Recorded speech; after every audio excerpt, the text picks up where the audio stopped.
एक तरफ अली की फजीलत और एक तरफ शहजादी कौन है जनाब फातिमा की फजीलत। ये रसूल की बेटी हैं और उनका और नबी का शजरा एक है। दो सगे भाइयों की औलाद है ना, अब्दुल्ला और अबू तालिब की। शजरा एक, मिजाज एक, नफासतें एक, इल्म एक, अदालत एक, सखावत एक, इल्म एक, नजाबतें एक, शराफतें एक, मवद्दत भी एक। लामुहाला जब रसूल मवद्दत मांगेंगे कि इनसे मवद्दत करो तो नबी से मोहब्बत होगी जभी तो रुख उधर मुड़ेगा। यानी इस आयत में नबी खुद भी आ रहे हैं और अहले बैत भी आ रहे हैं।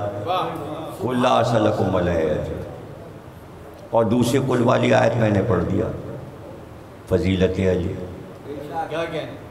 और उधर सरकार हदीसों पे हदीसें शहजादी कौनैन के लिए बयान कर, जिसने फातिमा को अजियत दी। ये हदीस क़यामत तक रहेगी। देखिए इस हदीस में पूरी उम्मत को अमल करना है, ज़बान से, ख़याल से, सोच से, फ़िक्र से, कलम से। ऐसा ना हो कि बिन्ते रसूल को कोई अज़ियत पहुँचे। इसलिए कि अगर फातिमा को अज़ियत हुई तो फिर नबी को अज़ियत दी गई। इसलिए इस हदीस को बच्चों को रटवा दीजिए कि अगर फातिमा को ज़रा सी अज़ियत हो तो फिर वो नबी की अज़ियत, फिर वो अल्लाह की अज़ियत। 200-250 मुहद्दिसीन ने इस हदीस को नक़ल किया है, जो मेरे पास मौजूद हैं हवाले, और भी इससे भी ज़्यादा भी हवाले, लेकिन लिखे हुए हवाले, छपे हुए हवाले मौजूद हैं। जिसने मेरी बेटी फातिमा को अज़ियत दी, गोया उम्मत से ये भी तकाज़ा था मवद्दत भी करो और अज़ियत न देना। अब ये तो आप से बेहतर कौन जानेगा कि अगर बेटे को अज़ियत होगी तो माँ को अज़ियत पहुँचेगी। तो अब हुसैन पे जो जुल्म 61 हिजरी में हुआ है, मरकज़ जनाब फातिमा, मरकज़ जनाब फातिमा, तो जब माँ की कब्र से रुखसत हुए, रात भर नाना की कब्र पे रहे, रोज़े रसूल में रहे इमाम हुसैन 28 की रात। और रात में ख्वाब में भी देखा रसूल अल्लाह, हुसैन करबला की ज़मीन तुम्हारा इंतज़ार कर। और फिर जब माँ से रुखसत हुई तो ऐसे लिपट के रोए जैसे बच्चा अपने माँ के दामन से लिपट जाए। अल्लाह, कैसा कैसा मदीना याद आया होगा, जैसे जैसे मदीने से दूर गुज़रते चले गए होंगे और मक्के की तरफ बढ़ रहे होंगे। ये मदीना जहाँ बचपन गुजारा, जहाँ मेरे नाना की कब्र है, जहाँ माँ की कब्र है, वो मदीना छूट रहा था। और वो करबला की सरज़मीन, और फिर वो लू, वो तपिश, वो गर्मी, और उसमें पानी का बंद हो जाना। 7 तारीख से लश्कर हुसैन को पानी नहीं मिला, ख़याम हुसैनी में पानी नहीं। और फिर आशूर के दिन वो प्यासे एक एक करके हुसैन से रुखसत भी होने लगे। चाहने वाला भाई फुरात के किनारे सो गया, जवान बेटा जो कल्ब की ताकत था सीने पे बर्छी खा के सो गया।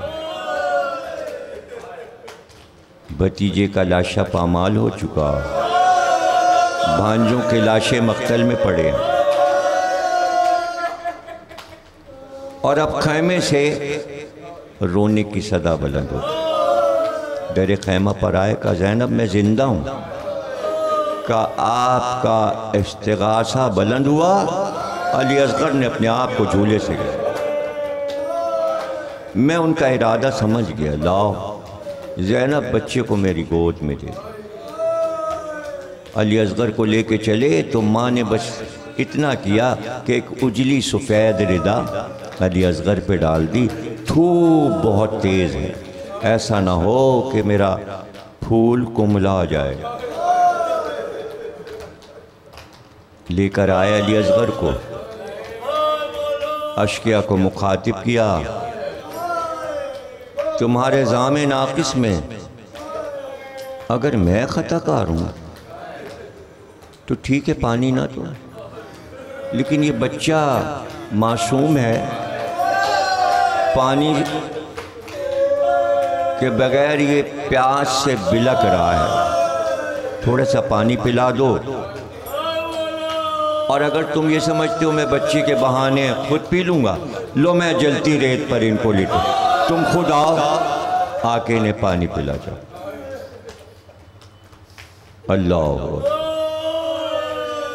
बच्चे को दौड़ के गोद में उठा लिया, इसलिए कि हुरमुला का तीर चल चुका था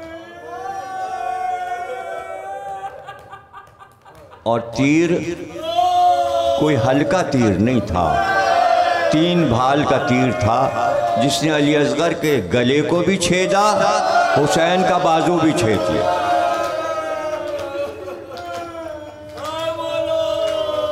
बहता हुआ लहू चेहरे पर मल के, जो लहू बचा था वो अली असगर के कपड़ों पे मल दिया। लाशा हाथ पे उठाए हुए दरे खैमा तक आए, 7 बार आगे बढ़े, 7 बार पीछे हटे और फिर हिम्मत करके कहा, रबाब अपने बच्चे को ले जा। पहले सकीना आ गई, बाबा अली असगर को पानी पिला लाए, लेकिन जब हुसैन का चेहरा देखा तो समझ गई, इसलिए कि ये तो अली असगर का लहू था। सहम गई बच्ची। हाँ, रबाब से कहा, हाथ फैलाओ, ये अल्लाह की अमानत कुछ देर के लिए हाथ पे रख लो। रबाब ने, कौन सी दुनिया की माँ होगी जिसने अपने बच्चे का लाशा खुद अपने हाथ पर संभाला। सलाम उम्मे रबाब पर, जनाबे हाजरा का सलाम, मीना वाली माँ का सलाम।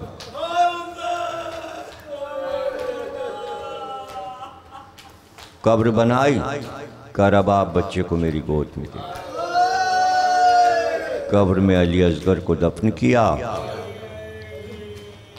माँ देखती रही। इमाम वक्त थे, हुसैन के आंसू टपक रहे थे, लेकिन माँ खामोश थी। माँ खामोश। हाँ, जब हुसैन रुखसत आखिर के लिए चले तो उस वक्त रबाब आगे आई और आकर कहा, मेरे वारिस मुझे किस पर छोड़ रहे हैं। रबाब क्या करे, बस इतने ही कहा, रबाब जहाँ जहाँ ज़ैनब जाएं बस उस तरफ चली जाएं, जहाँ ज़ैनब जाएं रबाब उधर चली जाए। रुखसत हुए, बेटे से रुखसत हुए, वसीयत की, बेटे का बाजू थाम कर सूरह यासीन पढ़ा। बेटे ने बल्कि पूछा भी, बाबा आप क्यों जा रहे हैं? भैया अली अकबर कहाँ है? हाय हाय, चचा अब्बास कहाँ?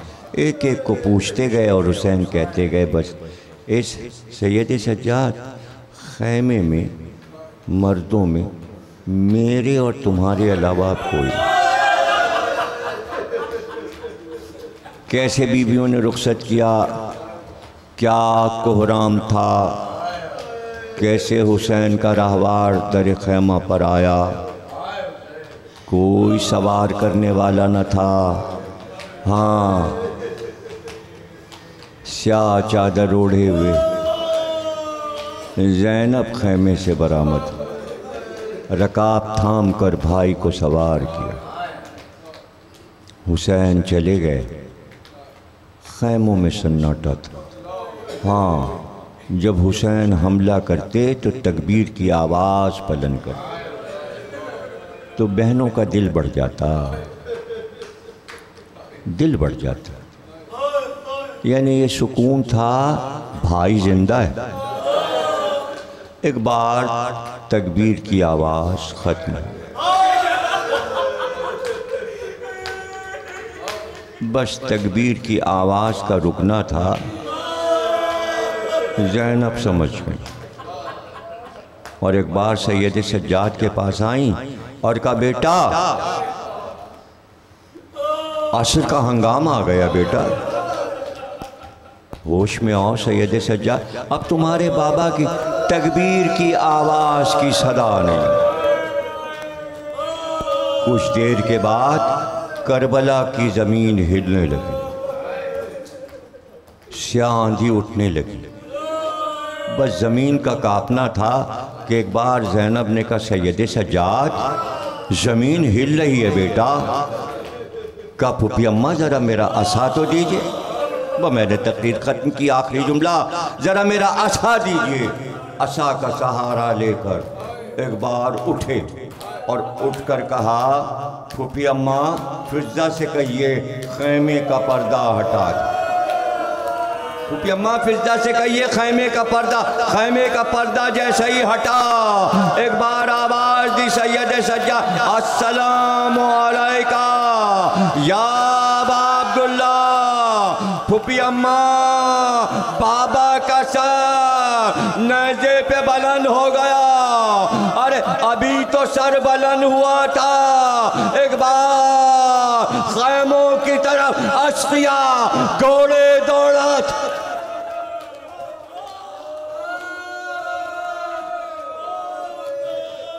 बारेला इस इबादत को कबूल फरमा, हमें कोई गम न देना सिवा गम हुसैन के, बाक़ी मोहम्मद और आले मोहम्मद। मुल्क की हिफाजत फरमा, मुल्क की सरहदों की हिफाजत फरमा।